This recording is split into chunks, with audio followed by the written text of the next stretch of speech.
आज हम बात करेंगे बहादुरगंज विधानसभा के बदलते सियासी माहौल की, जहां इस बार की लड़ाई पहले से कहीं ज्यादा दिलचस्प, जोशीली और तगड़ी हो चुकी है। अगर हम 2020 के बिहार विधानसभा चुनाव की बात करें, इससे पहले के चुनाव की बात करें, तो उस वक्त बहादुरगंज की जमीन पर ये आईएमआईएम की तेज लहर चल रही थी। चारों तरफ हवा चल रही थी ये आईएमआईएम की, और उसी लहर पर सवार होकर एमएलए अंजार नईमी ने इतिहास रच दिया था। लगभग बहादुरगंज से 85,000 वोट पाकर शानदार जीत दर्ज की थी और कांग्रेस के तौसीफ आलम को शिकस्त दी थी। लेकिन फिर सियासत ने करवट बदली और अंजार नईमी ये आईएमआईएम को छोड़ राजद का दामन थाम लिया, जिससे लोगों के दरमियान बहुत ज्यादा नाराजगी पैदा हो गई और यहीं से बहादुरगंज की राजनीति में एक नया मोड़ आया। जब तक जनता ये सोच पाती कि अंजार नईमी अब राजद के टिकट से मैदान में उतरेंगे, तब तक कहानी बिल्कुल बदल चुकी थी। गठबंधन ने ये सीट कांग्रेस के खाते में दे दी और अंजार नईमी का टिकट कट गया। अभी जनता अंजार के लिए क्या फैसला करती ये तो बाद की बात है, उससे पहले किस्मत ने ही उनका फैसला कर दिया। अब सवाल उठा बहादुरगंज का सियासी माहौल किस तरफ जाएगा, कांग्रेस की तरफ या तो ये आईएमआईएम का की तरफ, जो पिछले इलेक्शन में देखने को मिला था। शुरुआती दौर की बात करें तो लोगों में नाराजगी और मायूसी दोनों थी, अंजार नईमी को टिकट ना मिलने की वजह से और पहले ये आईएमआईएम चले जाने की वजह से। ये आईएमआईएम के पुराने समर्थक फिर उसी पार्टी की ओर लौटने लगे। लेकिन जैसे ही कांग्रेस ने प्रोफेसर मुसव्विर आलम को टिकट दिया, माहौल ने एक और करवट ले ली।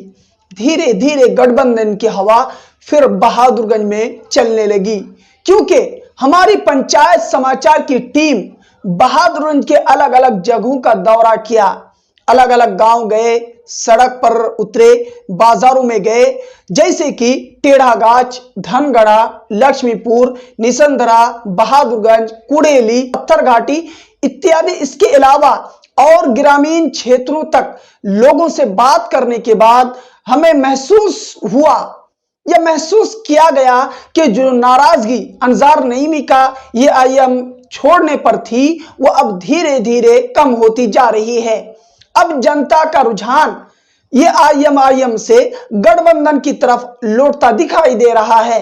लोगों का कहना है कि प्रोफेसर मुसव्विर आलम साहब एक प्रोफेसर हैं, इल्म वाले हैं और उन्होंने इलाके की शिक्षा, बच्चों की तालीम और बेहतरी के लिए बहुत ज्यादा काम किया है, जैसे कि बहादुरगंज कॉलेज, बहादुरगंज में गर्ल्स कॉलेज। यानी अब जनता के बीच प्रोफेसर मुसव्विर आलम का चेहरा एक उम्मीद और एक भरोसे का प्रतीक बनता जा रहा है। वही दूसरी तरफ ये आईएमआईएम के उम्मीदवार तौसीफ आलम भी पूरी ताकत से मैदान में डटे हुए हैं।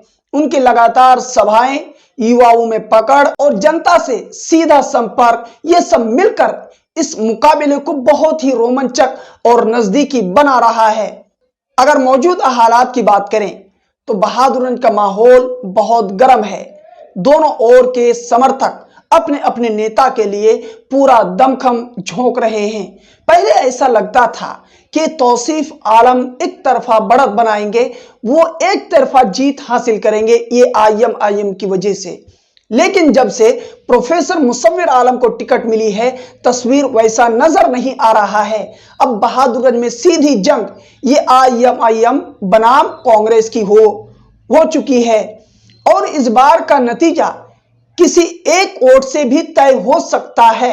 अब बड़ा सवाल यही है कि क्या तौसीफ आलम एक बार फिर अपनी खोई हुई जमीन वापस हासिल कर पाएंगे या फिर प्रोफेसर मुसव्विर आलम गठबंधन की लहर पर सवार होकर इस सीट को अपने नाम कर लेंगे। इसका फैसला जनता करेगी। आपकी क्या राय है कमेंट में लिखें और नतीजा मिलेगा 14 नवंबर को जब ईवीएम की सीलें खुलेंगी। फिलहाल इतना तय है कि बहादुरगंज की सियासत में हवा का रुख बदल चुका है। जहां पहले एक तरफा मुकाबला नजर आता था, अब वही लड़ाई एक सिरे से सिर दूसरे सिरे तक जंग में बदल चुकी है।